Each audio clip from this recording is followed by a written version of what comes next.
Ils se sont rencontrés en 1993 et ne se sont plus jamais quittés.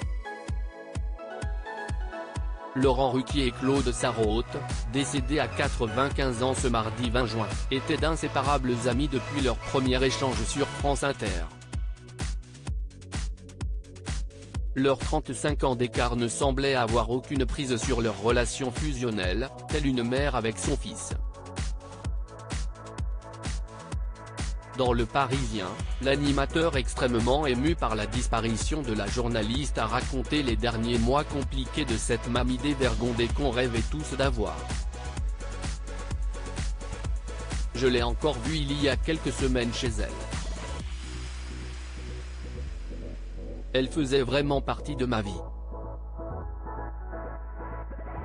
Moins ces derniers temps puisque cela était devenu très difficile de communiquer.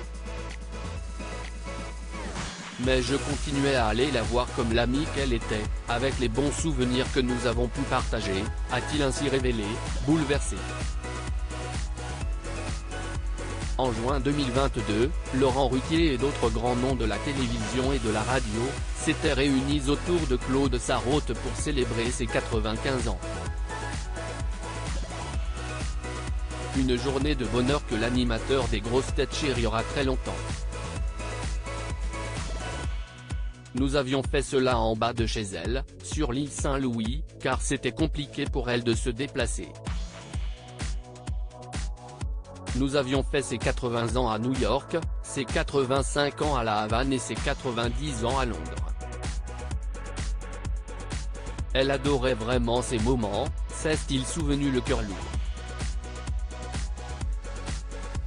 Supérieur à Lisa Marie Presley, Constantin II de Grèce, Michel Cordes, ces tragiques décès de personnalités qui ont déjà marqué l'année 2023. Claude Sarraute aux abois quelques années avant sa mort. Ensemble, Laurent Ruquier et Claude Sarraute avaient coécrit Avant que t'oublies, paru en 2009, et qui revenait sur la très riche existence de cette femme de lettres à l'immense liberté.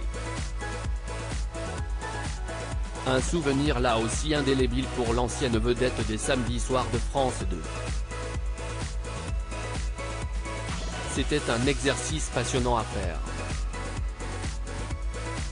Elle a traversé les époques, elle a connu la guerre, elle a grandi sous l'occupation, elle a porté une étoile jaune, elle était la fille de Nathalie Sarraute, elle était la femme de Christophe Sarrat puis de Jean-François Revel, elle vendait beaucoup de livres.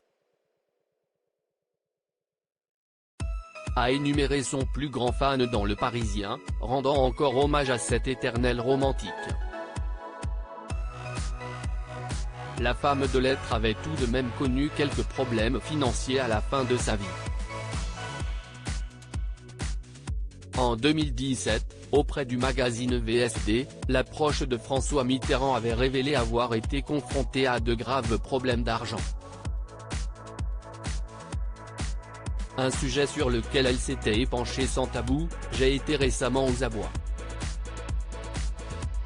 J'ai dû vendre un tableau de Zhao Wongqi, d'une grande valeur, avait-elle même avoué, avec une pointe d'humour. Si mes enfants m'emmerdent trop, je mettrai mon appartement en viager. J'imagine leur tête. Crédit photo, Coadic Guirec.